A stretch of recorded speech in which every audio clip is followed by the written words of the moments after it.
Welcome to Listen to Your Skin by Moon and Skin, the podcast where science meets nature to celebrate the story of your skin. Your skin is a living canvas, ever evolving, deeply personal, and uniquely yours. Each week, we'll dive into the science of healthy skin, share empowering stories, and uncover transformative self-care rituals. We're here to help you embrace every phase of your journey with confidence and care.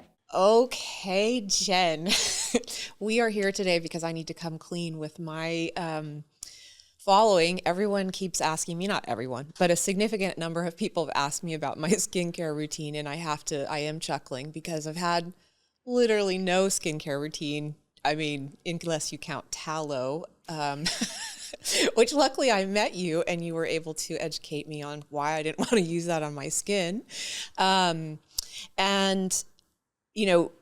Started thinking I should probably, I'm over 50 now, I should probably have a routine. The only thing I've done consistently is glycolic acid, surface level. That's the only thing I've consistently done since I was 30, because I did see a dermatologist. This was before my son was born, and he helped me develop a routine, and I was kind of using that, but then that was the only thing that stuck.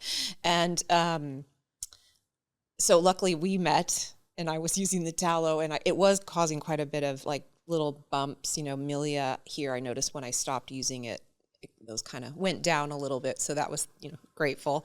But I really was hoping to come up with something. And luckily you started working with Moon and Skin and formulating this great product. So I've been like anxiously awaiting so that I can like have a grown up, skincare routine. I feel so like mature now and like ladylike to have that. So yeah. I was hoping we could talk a lot about it, actually, because I don't know all these things. I just am like, whatever, put whatever on my skin. It's all more about like what I eat. I think that's more important. And I think you've helped educate me in showing me like, well, what you eat, yes, but if you add some stuff to the outside, you can really, turbocharge, I suppose, or I don't know, amp it up. Definitely. Okay, you brought up so many good points. So, well, when we first met, it's because obviously I valued all the work that you did from an inside out approach. And I've seen so many people over the years that have just looked at topical skincare only, and they haven't addressed what they were doing in their lifestyle. And you have to really look at the skin as an inside out organ. So I think you got away with so much for so long and not doing skincare because you live such a beautiful life where you have really good food in your diet and you do the essential things that are necessary. But I also think it's such a low-hanging fruit not to do skincare. So I happened to meet you by listening to you on one of our friends' podcasts, Angela Foster. Yeah. And I reached out to you because I'm like, the world is too valuable to not connect with people who you're supposed to connect with. I think also serendipitously, I met the other founders at Moon and Skin, and we aligned in like the way we look at nature and looking at the science and the remedies that nature provide us, and how can we best work in sync and in harmony with that in our own skin, in our own lives, whether it's educating people on how to take care of themselves from the inside out, or using the power of nature and the ingredients that I was lucky enough to work with some brilliant formulators and coming up with these products. I'd say I want this ingredient and this ingredient because I know the science behind it. And they'd say, these plants contain these ingredients that would really balance the harmful effects of retinol. Let's add some antioxidants or some anti-inflammatory ingredients that come from nature, whether it's Centella asiatica or green tea or jojoba, all sorts of things that are in the formulation. And they also saw things similar to me as far as the fact that as a woman, our skin changes every day throughout our cycle. What we use in the morning is going to be different from what we use in the evening. And then the seasons of life. So when you're 30, very different season. Yeah, you can get away with just doing glycolic acid. And even if you have a polyphenol-rich diet, you can get away with not even using sunscreen because your skin is protected from the inside out. But after 35, our epigenetics, the choices we make a bigger difference. So by incorporating skincare, you're just going to nourish your skin from the outside in addition to the inside out. I don't want people to forget about both of those. Like both of those are essential components. And I've seen so many people over the years reach for procedures and reach for answers from the dermatologist without doing the stuff at home. It's like going to the dentist and getting your teeth cleaned and then not brushing your teeth for a whole year. It just doesn't make sense. And that's how I look at skincare. Yeah. And I love what you said, because like that's like I'm going to take some supplements, but I like to use, you know, vegetables. And because I think, well, they're going to have all the, I don't know, like everything's going to work synergistically together somehow when you're getting what do you say, like a vitamin from a plant versus just getting it from a supplement. There's something about that. So I love that that's what's in here. I think that's really, really key. Okay, so I have so many questions. Can I just talk about the beef tallow really quick? Yeah. Okay, so you brought up the beef tallow, and it's not that I hate beef tallow. There are some products that have beef tallow, and I think they do a fairly good job using the concepts of beef tallow. But the issue with beef tallow alone in itself is that it's occlusive, so it blocks, let's just say, the pores. Okay. It holds in your moisture. It doesn't allow moisture or anything to really penetrate. And then like the vitamin A and the other like nutrients that are in beef tallow, they're not formulated in a way that's going to pass through the skin. So our skin is meant to protect us from the outside world. So it's not actually very good at allowing things to get absorbed. So you have to have someone who knows how to formulate. And while I'm a dermatologist, and I know the ingredients and the science behind ingredients, I don't know how to formulate. I could say I want X ingredient and Y ingredient, but you need a good cosmetic chemist that understands how to put those together in a way that's going to deliver it to where it needs to be in the skin, and use certain technology like liposomal technology like we have in the retinol, so that the retinol can actually get to where it needs to be in the skin to do the job to renew and turn over the skin cells and without irritating the skin. Okay, that makes sense to me. I mean, it's just so interesting. It's like, you know, I've been just going from the inside out, and now finally kind of just adding that outside in. Maybe if I had done this earlier, wouldn't, you know, anyway. But it's never too late. I know, right? It's like never too late to start. I've had people, I mean, we know your biological age is what, 36? I don't know. I mean, and your skin age. I mean, the first thing people are going to say is, she doesn't look 36. And you're right, I don't. So, you know, but I don't think I look 56, you know, so. Yeah. But I think it's energy. Like we all have energy that we walk around the world in, and the wisdom energy makes us look older, no matter what we look two-dimensionally, you know. And I've seen your two-dimensional photos, and they're pretty hot. Well, so let's talk about like skincare for somebody in menopause. Like, what needs to change? Like, why? I mean, we've kind of talked about why, or maybe we've only touched on why it needs to change, but what does it need to change to? Like, why? Like, I mean, I've noticed my skin has gotten drier for sure. Like, that's, you know, a problem for me, but, cause it's definitely always been pretty oily my whole life. And it used to be pretty bumpy, but the glycolic acid is what keeps it from kind of being so bumpy, which is why I've used it. But yeah, that's the only, like, what else do I need to be thinking about? Sure. Yeah. So during menopause, we'll talk about these products in a second. I'll address the menopause because these products are a core program. So we want to build everything off of a strong foundation. And then we can move things in and out depending on where we are in our cycle or the time of year or what stage of life we're in, right? But I formulated these products so that they're a core foundation. They're like the core four products that anyone can use. And then we can add in a little extra glycolic acid if you like it. My skin doesn't like glycolic acid because I have very rosacea prone skin. But one thing to your point that holds true for women in menopause is like as the estrogen declines. So in our 20s, we start losing about 1% of our collagen per year. And we don't really notice it until we're like perimenopause. We might notice like a little more sagging, usually around the jaw and the neck and the eyes. And then during menopause, when our collagen really drops, our estrogen really drops, our collagen also drops by like 30% within the first 5 years after menopause.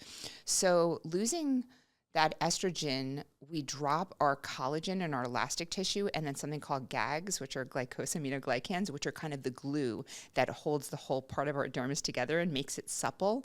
And that's why we get really, really dry, and we get kind of sallow looking and dehydrated skin. So obviously estrogen is important to maintain. If we can do that either topically or systemically is the best. But what we want to really focus on as well is enhancing cell turnover during that time, because the stem cells at the bottom of the epidermis, they get lazy and they don't turn over as quickly. And the top layer of skin, it basically sticks on longer and doesn't exfoliate and doesn't get stimulated to make fresh stem cells. Likewise, as you know, in your longevity world, we get more senescent cells build up. We get all of those senescent zombie cells built up, and the fibroblasts in the dermis don't make as much collagen over time.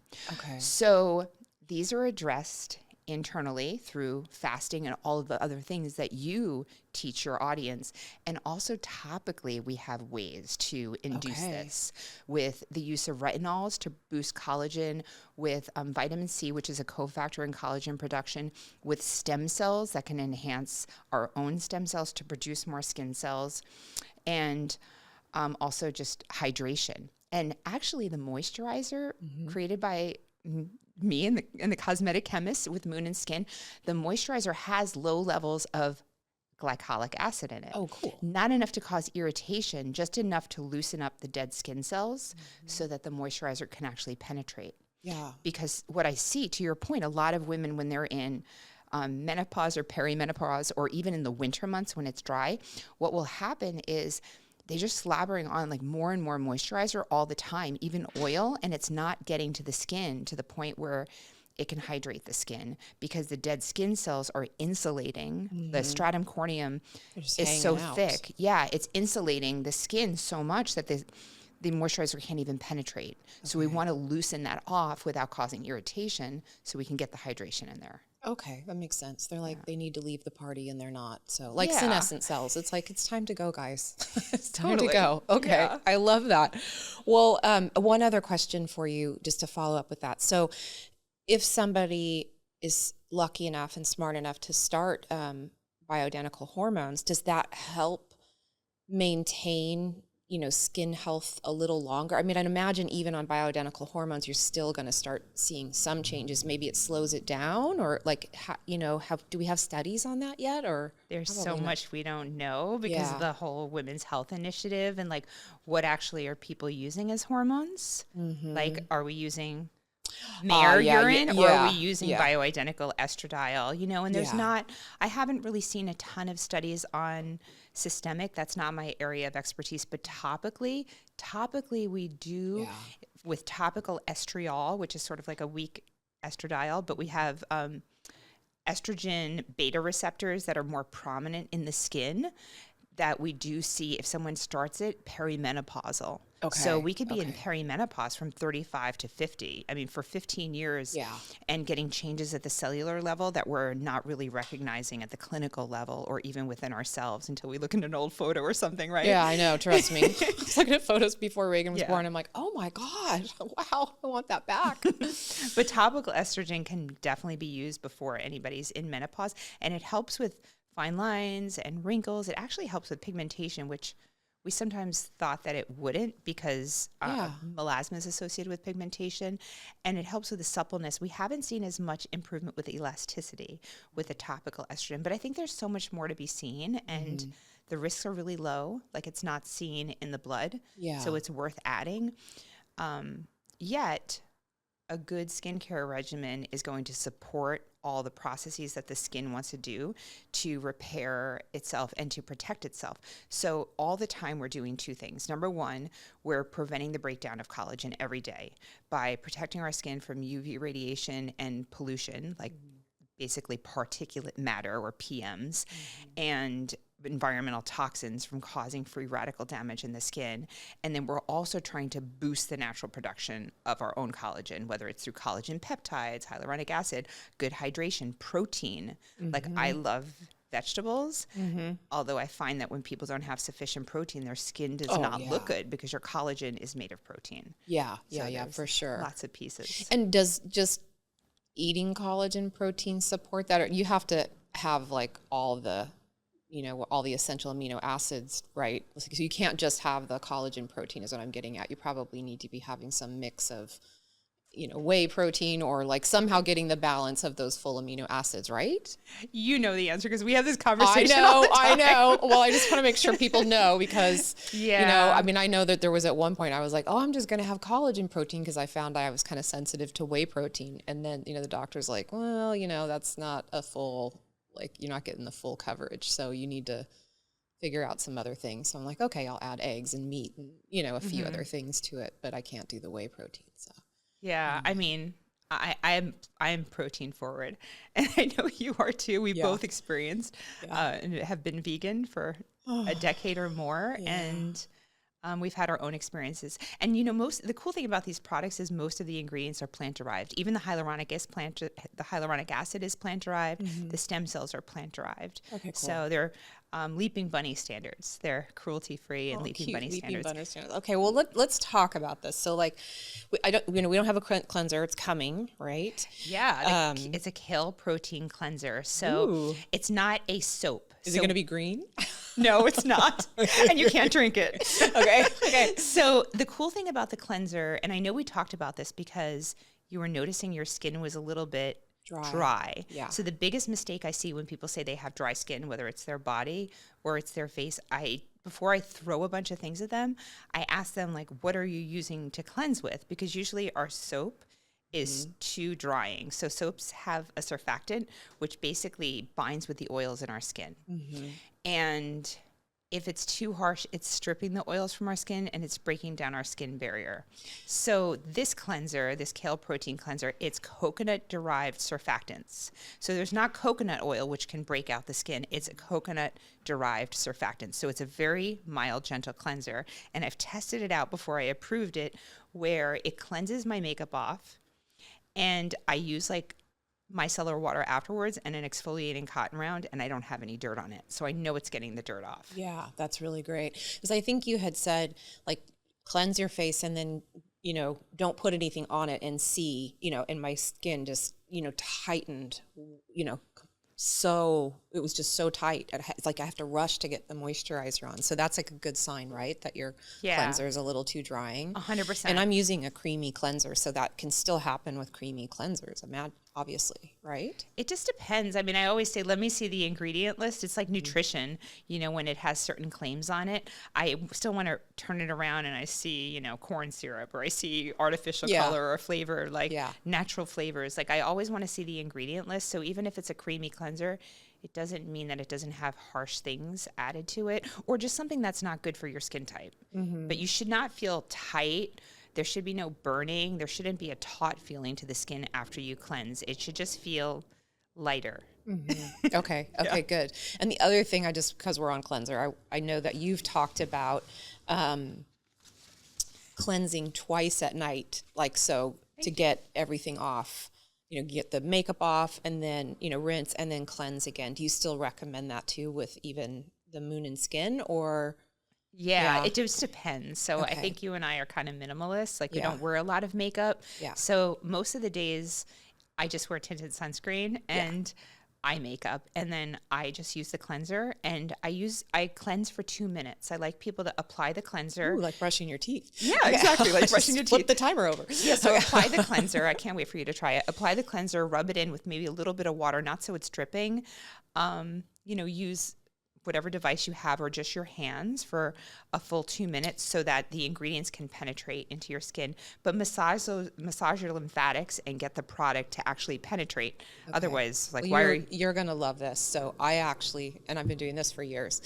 I think it was like Costco or somewhere, and I got like 21 washcloths, and I use a new washcloth every single night because I was so terrified of like any bacteria breaking, you know, and they're just gentle. I'm not like scrubbing or anything like that, but it was just a nice way to kind of get my makeup off. And I don't know, it was just a nice little treat. Like, I'm like, yeah, that's what I do. So when I wash them, you know, every week. And then you use them. Yeah, I love that because, that's a great point, because I think a lot of times people are afraid to touch their face. Like, they're afraid to rub things around their eyes, but it's sort of a hormetic effect. It's hormesis. It's like we're stimulating the face, and it's basically responding by regenerating collagen. If we just leave it alone and let it hang all day, it's like sitting on your couch all day. Your muscles will just disintegrate. So our skin is meant to have a little bit of stimulation, whether it's stimulation of the lymphatics to move things through more, or stimulation of the collagen without tearing the elastic fibers to do stuff.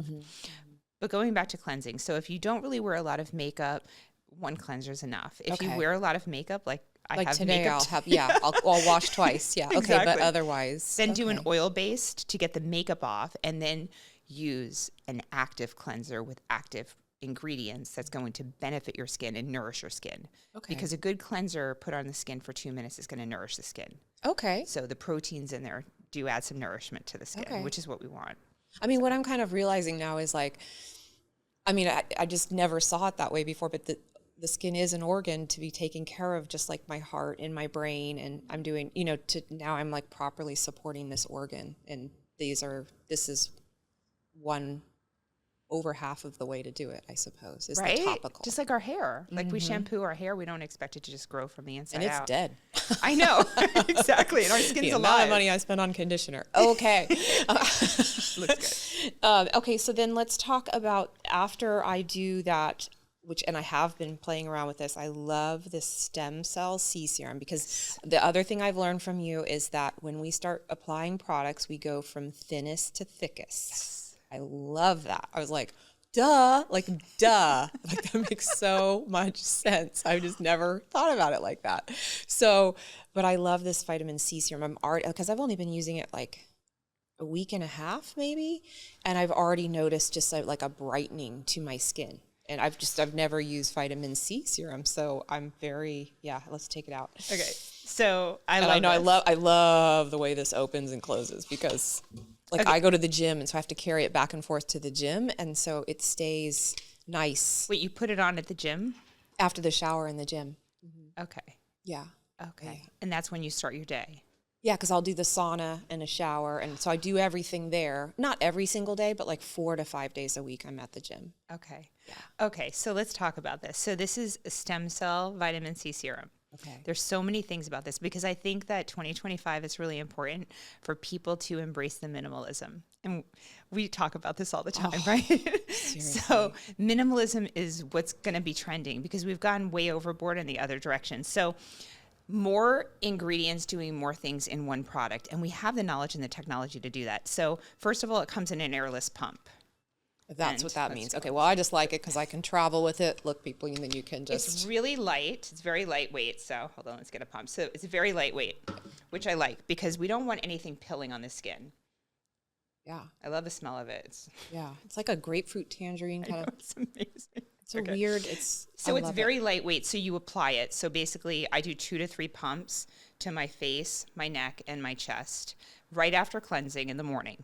Let it soak in and absorb. We always want a layer to fully absorb before we apply anything else.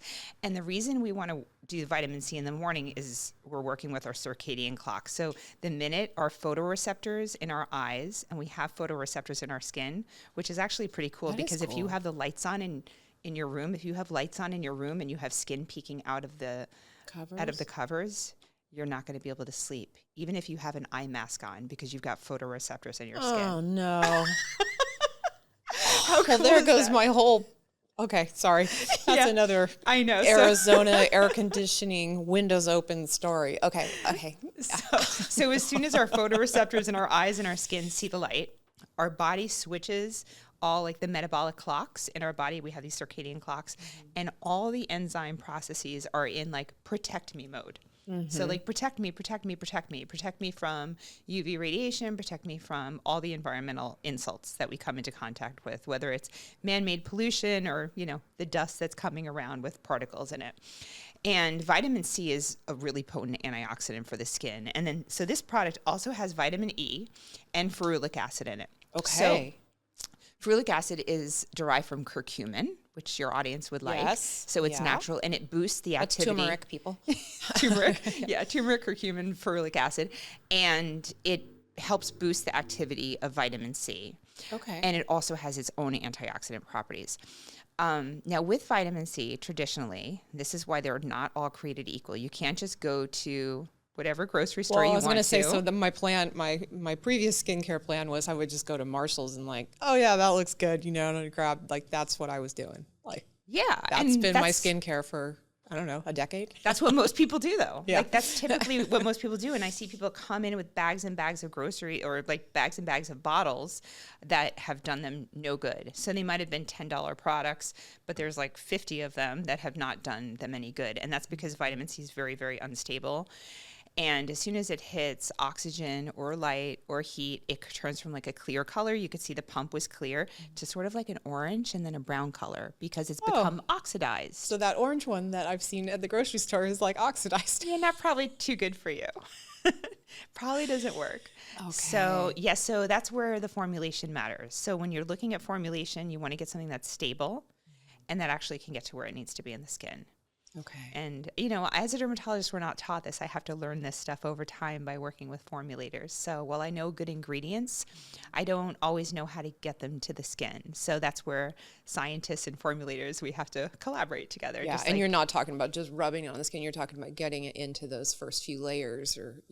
Exactly, so Yeah. that it can protect your skin. If you imagine it's like a force field that's protecting the skin from all the things that are even getting through your sunscreen. Because even if you're wearing sunscreen and a hat, we're still getting... We're gonna talk about that in a second. We'll talk about that. So, I mean, people, my skincare routine has been abominable. It's embarrassing. So this is why I'm coming clean. Okay. But it's okay because our skin turns over depends on your age, obviously, but like when you're really young, your skin turns over every 30 days. And as you get older, it could be like more 6 to 12 weeks. Okay. So in 3 months, you should have really noticed Nice a lot skin. of changes in your skin. Okay. Well, we'll do updates. Okay, so after that, what am I putting on? Oh, but I'm not done talking about the vitamin C. Oh, no, we're still on vitamin C. I'm Okay. very excited about this product. So it's so exciting. So there's also stem cells. There's plant-derived, citrus-derived stem cells, and you could smell that. So there's citrus-derived stem cells. And whether or not they're plants, plant stem cells actually do benefit. They've been around for a long time. Yeah. They benefit our human skin by sending signals to our own stem cells to boost the production of fresh skin. So we constantly want to regenerate and renew our skin. And all we're doing with these products is just supporting, we're like feeding them. It's almost like Miracle Grow for our skin. We're feeding our skin to make fresh skin cells. So, and then there's also hyaluronic acid, plant-derived hyaluronic acid in here, and aloe vera, and some other botanicals that are calming and soothing. Oh, that's great. And I know that, I mean, a lot of people I think know about hyaluronic acid. I can't say that, but now you know that it, brings in moisture from the outside to like sit on the skin or something like that? Is that? Yeah, so it's complicated. Hyaluronic acid is complicated, and it's not the hero ingredient in here, but it is in here to balance out some of the acidity of the vitamin C. But basically, hyaluronic acid, if you just put it on your skin and your skin is dry, it draws out the moisture from the deep layers, which isn't really good. That's not a good idea. And that's why, like, you want to look at the weight of the hyaluronic acid and have small particle and large particle, like large molecular weight and small molecular weight hyaluronic acid, because you want to put moisture on your face first and then kind of seal it in with the hyaluronic acid because it will hold on to water. It won't draw it in from the outside unless the humidity is over 85%. Okay. So is that the difference between like the cheap stuff I see at Marshall's versus like, you know, the very expensive things I see online? I wouldn't go by price. Okay. Because with skincare companies, a lot of the price that you're paying for is all the money they're spending on marketing. Okay. So like these products are really high end for, I've worked with a lot of skincare companies, and I've helped multiple skincare companies over the last 20 years formulate products, and sometimes the price is not correlated with I've the heard efficacy. that. Yeah. You know, you kind of have to get to a certain point. If you're spending $10, you're not going to get something that's really effective. Yeah. But like, just because it's more expensive doesn't mean that it's better. But I want to talk about the vitamin C itself. So when you look at a bottle, you'll see ascorbic acid. So vitamin C, ascorbic acid, you know this, right? But the ascorbic acid, while it's the active form in the skin, it's also the volatile form, like the unstable form. Okay. And that's why you can have a bottle and it's clear at the beginning of the month and it's brown at the end of the month. And then we tried to do it in airless pumps like these, but we were still finding there wasn't a longevity to it. So now with the technology, there's 2 forms of vitamin C that are active and effective and penetrate the skin and turn into ascorbic acid in the skin to do what we want. There's sodium ascorbyl phosphate, which we have in this formulation, and there's THD ascorbate. And the reason I chose sodium ascorbyl phosphate is because so many people experience acne breakouts. Even if they're 40 or 30, they still might get an acne breakout. Yeah. So I have a lot of people over the years who they either have sensitive skin like myself, or they get random acne at the most inconvenient times from growth factors, and vitamin C will make it worse. So I want everyone to use vitamin C every day, but I don't want them to worry about getting an acne breakout. And that's where the sodium ascorbyl phosphate form is really the best form for anyone who's acne prone. But people who aren't acne prone, like me, like it's still good for them. Mm-hmm. Okay. Very, very cool. Well, I'm definitely feeling the brightness that it says on there. So, but I mean, I'll check in with everybody. Like I said, I've been using it for like a week, and I'll probably do a, check in every so often. I'll have to figure out how often. We'll have to discuss that at another time. If that should be every 2 weeks or every 4 weeks or, I like people to use a product for 6 weeks before changing it up. So I won't change anything, but I just, I know it's going to be good. I'm just saying, like, just when I start seeing changes, I guess I might just film them so people can kind of see. Totally. Yeah. Okay. Yeah. But just for anyone who's wondering like how often they should change up a skincare regimen, I look like every season at reevaluating your skincare.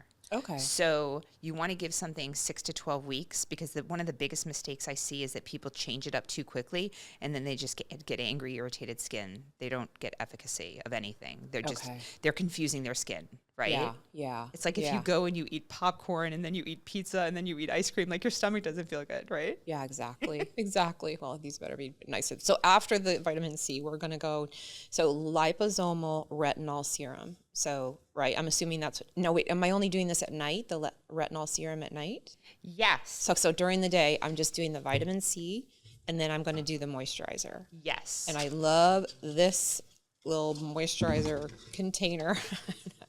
I love this. I don't know if people can see this, but it like pumps out like this, so then you're not sticking your fingers in there all the time.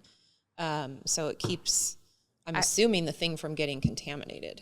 Yeah. So it's an airless pump as well to prevent it from getting contaminated. And I know. But if you're like me and you want to use every last drop, you can open it up once it's done and grab the last drops in there. I love that. I love this container.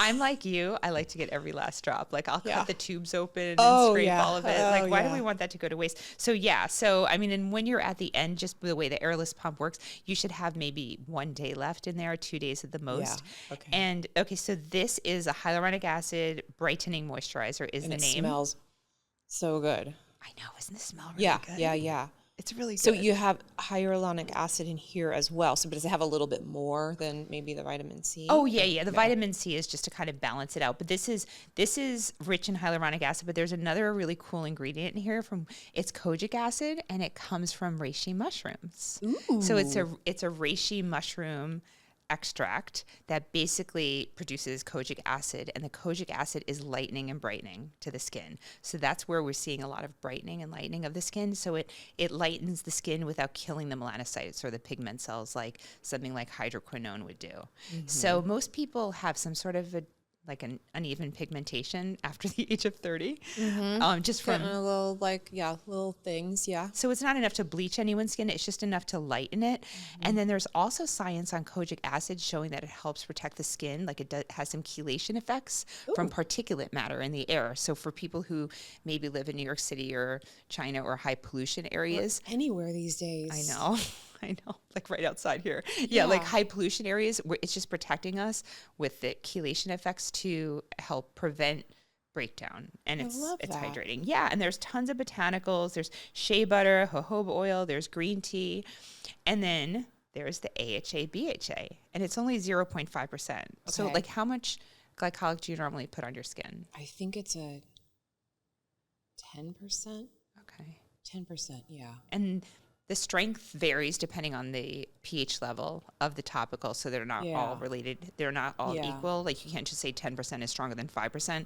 Sometimes 5% will be stronger than 10% depending on how it's formulated. But this has like a 0.5%, so it's not enough for someone to feel like their skin is red or irritated, but it's enough to loosen up the dead skin cells, the dead cornea sites at the top layer, so that actually the hydration can penetrate. So the jojoba and the hyaluronic acid and everything can penetrate. Okay. So for someone who, I feel like this is a very light moisturizer for everyone to use twice a day. Typically, if someone's oily, I only have them use a moisturizer once a day at night. But this is the first moisturizer I've been able to use twice a day. And because of the kojic acid and its protection from the particulate matter, I want to use it twice a day. So I've been using this twice a day. I might do 3 to 4 pumps at night and 1 to 2 pumps in the morning. Yeah, that's exactly, I've been doing that at night a little bit more, just kind of do one extra little layer. Okay. And that works with our circadian clock. So at night, we have more transepidermal water loss, or TEWL is TEWL. And we want to really soak it in like those women in the 50s with the cold cream on their face. Like they had it right. This is what I was going to say when you were talking about all this, like reishi mushrooms and plant extracts. So back when I was in high school, I had this book it was published by Vogue, and it was all these like different face masks, like pineapple and, all like these homemade things. And I like deep dove into that. I thought it was so cool. It's like something with like avocado. And so, I mean, clearly we know from some I don't know, intuitive level that like plants can help us with our skin. I mean, I'm thinking of like the Body Shop kind of like really popularized that. Do you remember Anita Roddick from the Body Shop? I love like how she would go out to different parts of the world and see how people were taking care of the skin and what they were doing. And I don't know if that all made it into her products, but it was fascinating to me. And so when you talk about these different plant compounds and different things in here, I'm like, yeah, it just makes sense to me. It makes a lot of sense. Right. It's so hard because we want to work in the rhythm of nature and to have the benefits of nature and not deplete it. So I think sometimes when we find secrets from nature, we end up like as humans wanting all of it and depleting it, Yeah. And there's some science-backed stuff like green tea and chamomile that are all really calming and antioxidant. There's Centella asiatica, which can help with something called dermatoporosis or the thinning of the skin that we get, and that's in these products as well. So they take little amounts of like a whole bunch of different botanicals and they extract it and put it in here just so you have enough without losing the homeostasis that we're always trying to maintain. Well, and like you said, this is like this is going to be like the core, and then we'll talk about how to integrate different things. As you guys develop more products, as people need different things, they need to go out and get other things. Totally. Based on what they need. The other thing as far as minimalism goes, so a lot of times in the past I've seen, eye cream, neck cream, hand cream. Yeah. No, not with this. This is tested around the eyes. So I use like 3 to 4 pumps at night. I put it everywhere, all around my eyes, my neck, my chest, and then take the leftover, sweep the back of my hands. Okay. Every single night before So it will bed. penetrate that eye. That's what I'd always heard. Like, you have to have eye cream because it won't, your regular moisturizer won't penetrate that skin. But how is it different from it is different. It has less oil glands than the rest of the face.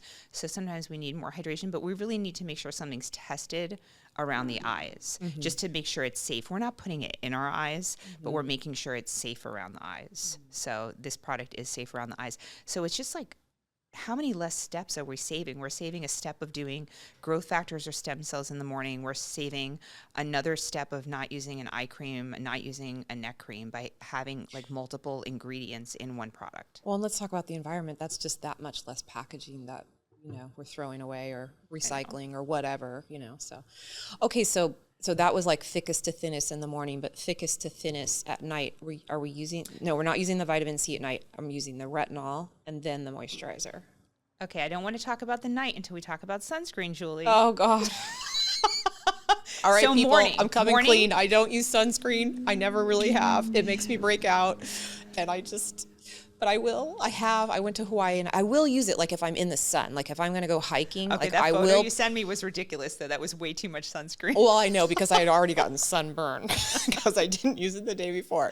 But like if I'm going to Hawaii or if I'm, like I know I'm going to be out in the sun all day, then I put sunscreen on. But like I'm mostly working from home, and I know I have a window next to me. I know I can still get like issues from the window. But I do have for sure in the summer I have the drapes drawn because it's just too hot. This is too hot. So I'm kind of inside a lot. And I just noticed if I use even the zinc moisturizer, the titanium-based moisturizer, or sunscreens, excuse me, after so many days, my skin will get dull. And if I'm not exfoliating in some manner with glycolic acid or a retinol or something, like I will start breaking out as well. I think we just have to find the right one for you. So Okay. we're so different because I'm outside like 3 to 4 hours I a day. know, I know. I'm always outside, like whether I'm hiking Well, or biking. and this may change once Reagan once my son has gone, then my schedule will be a little bit more different. I just leave my kids at home. No, I'm just No. So, I mean, like, there's so much science showing that visible light and the blue light from the computer screens are damaging our skin cells. Okay. So I definitely like people to wear, I don't wear sunscreen anywhere on my body except for my face, my neck, my chest, and the back of my hands. And then the rest of my skin I cover with either clothing or I also take certain supplements to help protect my skin from the inside out. Something or other, yes. Yeah, polypodium, leucotomus, which is yeah. a fern extract. But also, I mean, all the stuff that you've taught me to eat, all of the food that Julie has taught me to cook because I'm always getting takeout. So I feel like the natural SPF of my skin has increased by having that kind of a diet. But I also feel just like we need skincare, we do need to protect the areas that we are going to be exposing every day because we are exposing our face and our neck and the back of our hands every day, like all day for 100+ years. So I don't want those areas to look weathered. So I have people, you have to play around and try to find the right sunscreen. SPF. I have tried expensive ones. They just... Yeah, no fragrance. I can give you a couple brands. Like I like Elta MD, I like Elastin, but you're wasting your money on skincare if you're not protecting your skin from the sun. You can use Brush On Block, which is like a powdered brush on sunscreen. There's a lot of different sunscreens, but zinc oxide, SPF 30 or higher, and then I'm happy. Okay. And you can do it once a day. Like there's this whole idea of having to reapply, okay. Yeah, because that was my other thing. I'm like, I am not going to reapply this thing. I'm going to do it once in the morning, and that's it. I think that medical legally we have to say that because the way that the tests are done to grade the SPF are for a certain period of time. Okay. So we have to give those recommendations from a practical prac-app standpoint. Yeah. I mean, who's going to be doing that? We already have makeup applied or whatever. We're living life. We don't want to keep applying it. But I do like the Brush On powdered sunscreens for that reason, just sort of fill in the blank kind of thing. I mean, if I were out in the sun all day, I would reapply. I mean, that all or wear a hat. Yeah. Oh, I'm both. I mean, both happen. Yeah. But it's so easy. So morning, you wash your face. You put your vitamin C on right away after you wash your face. You go put a layer of clothes on. You come back, you put your moisturizer on. You brush your teeth and let that dry. And then you put your sunscreen on and you're out the door. It takes no time. Okay. It's like, I'm going to do it. I'm going to do it. I'm going to do it. I made you do the beet kvass and the beets and all the stuff. I didn't make you, but I'm addicted. Okay. Yeah. So, okay. I'm addicted to the beet kvass. I know, it's so good. So good. So good. Does everyone want to see my veins and how pumped they are from the beet kvass? My nitric oxide is just off the charts. I love it. Okay, so we got my morning. Okay. I'll figure out the sunscreen, and then nighttime. I'm washing again. Well, I'm going to if I wore makeup like today, I would take it off with some kind of, what do you call it? Micellar water? You can do, yeah, that's a great point. Okay, so I use micellar water for eye makeup. You can do that, or you can do an oil-based cleanser. Just some sort of an oil to pick up the makeup. Okay. And then cleanse with the cleanser. And then cleanse with the cleanser for 2 minutes. And then I'm going to be using the retinol first. Yes. So now we're working with our circadian clock at night. Okay. So our circadian clock at night, we're preparing it at night, and I don't do this step until I'm ready to turn the lights off. And the one thing I do wash my skin I do wash my face every night. I will say that. I might use crap products, but I do wash my face every night. You might have in the past, but not anymore. Using it not anymore. Okay. Now I'm going to have I'm going to have grown up. I'm going to be a grown up and have grown up skincare. Welcome to the club. Yeah. Okay. So same as the vitamin C, it's an airless pump. And if somebody is a virgin to retinol, you can see this isn't as thick as the vitamin C. I don't know if you could all see that. But I would do 1 pump to the whole face and avoid the creases around the eyes, around the nose, and around the mouth, and around this area of the neck. But otherwise, I put it in all of these areas. It's because it settles in there, right? And then that It can causes settle in more there. irritation. Yeah, it can. I put way too much on me. Yeah. Okay, so with the retinol, basically at night is when our body is in renewal regeneration. So we want to support that with vitamin A. So retinol converts in the skin to retinoic acid, which sends signals into the cells to regenerate and renew. And the issue in the past with retinol is that it kind of like peels away the top layer of your skin. Have you used it in the I past? have, yes. So my sister and my sister is 8 years older than me, and obviously my mom is, 23 years. They were using it a lot, and so they gave me like the real Retin-A, like the prescription strength. And so I did use it for a while. But the things I didn't like about it, like you said, I felt like my skin was just getting peeled off. And then it made me way more sensitive to the sun. And I was living in California. And again, at that time, I don't remember. It was like you either had to use full zinc, like they didn't have, or you had to use those other ones. And those other ones like gave me painful bumps. So I just kind of stopped using it. But I used it probably for like a year or two. And I noticed like I can always tell when older women have been using it for like 40 years because their skin is like white and it's really thin. It seems like, I don't know. I think they had CO2 laser resurfacing. Okay.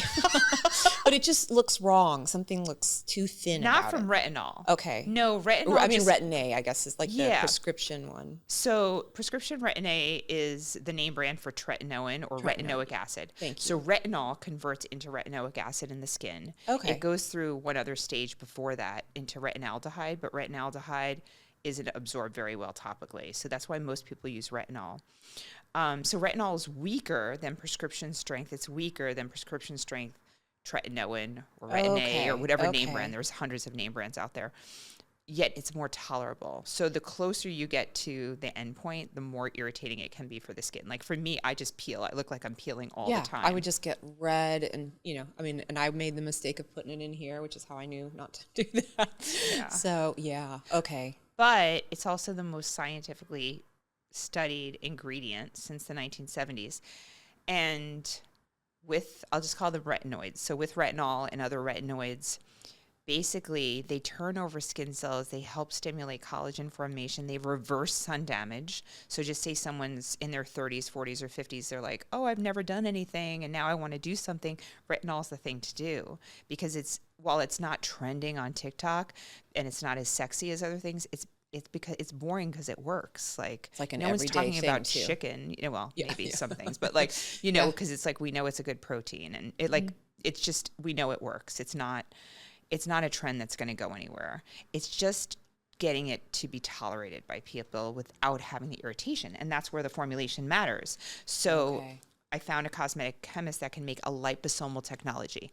So liposomes are really cool because it's basically an encapsulation. So the retinol is encapsulated. It's surrounded by a capsule. Okay. And on the outside of that capsule are phospholipids, which basically are, phospholipids. They go through the cell membrane. So they go through the epidermis without irritating the integrity of the epidermis, and they get delivered to where they need to be in the skin. They're sneaky. And the encapsulation allows it to be delayed release over time. So you don't get that punch. You get more of a delayed release and benefits of the signals to stimulate collagen, reverse sun damage, lift off pigmentation, help reduce fine lines and wrinkles. Okay. The whole night while you're sleeping. And then obviously throughout that time. That's really cool. Okay, good, because I'm looking forward to using that. I was thinking like, oh gosh, I don't know if I want all the irritation. And have you used it every night? I haven't used it. I haven't used haven't used like tretinoin in years, and then I haven't used like a retinol. So if someone hasn't used a retinol, even though it's liposomal, I would still have them start 3 times a week. Okay. So just do 1, maybe 2 pumps to the face, neck, chest, and then always take the rest on your palms of whatever high-end skincare product you're using and sweep the back of your hands because we know this area ages too. Oh, I know. Trust me. And I would do that 3 all of times a YouTube week. let me know too. Anyway, okay. Your hands don't look 36. Wait, so are you doing your glycolic acid? No, I don't. I only do that in the morning. I never do that at night. You do that in the morning? Yeah. Why would you never do that at night? I don't know. I think because I used to use retinol at night or tretinoin or whatever, the prescription stuff. And then I just have always associated that with the morning. I don't know. I would probably do your glycolic every other night, alternating with retinol for like 2 to 3 weeks, and see how your skin does. Okay. And then if your skin is doing well and tolerating it well, I would boost the retinol 1 night per week or 1 night every 2 weeks until you're able to do it every night. Okay. Alternatively, what you can do if you don't want to give up your glycolic, because if someone's on something, I don't like them to just change abruptly. I like to kind of ease in and out of things. I would put on your glycolic after the vitamin C in the morning. Okay. Because vitamin C actually will do better in an acidic environment. Okay. So it won't hurt it. There are certain things that don't do well with acids, like growth factors. You don't want to apply acids at the same time as growth factors. But with the vitamin C, you're not going to have an issue, even though there's stem cells in there. I think they should be fine with a little bit more of an acidic environment. Okay. Yeah. And then just let it dry. And I'm all grown up. And then I'll do the moisturizer after the retinol. Yep. Then you want to take your moisturizer again and then just load it on. So it's so easy. It's 3 steps morning, 3 steps night. I love the no neck cream and the no eye cream. Well, especially as somebody who's going to travel. First of all, these are great for travel, but I'm only traveling with this much instead of like, when you see those women with the train carriers or whatever, with all this stuff. I'm just not that kind of person. Right. And the cleanser hasn't come out yet. I think it's going to come out in about a week. Okay. And I believe it's under 4 ounces as well, because that's really important. We both travel a lot, and I want to bring my stuff when I travel. I don't want to go to a new environment with unknown conditions and unknown skincare. I want to keep it consistent. Yeah, I think it's 3 ounces with TSA, right? Is it 3 ounces? I don't know. I thought it was 4. Maybe. I don't know. So many we'll milliliters. Find out. Yeah. Anyway, this is going to be fine. This is only 1 and 1.7, 1.8. So it'll be fine. So that's great.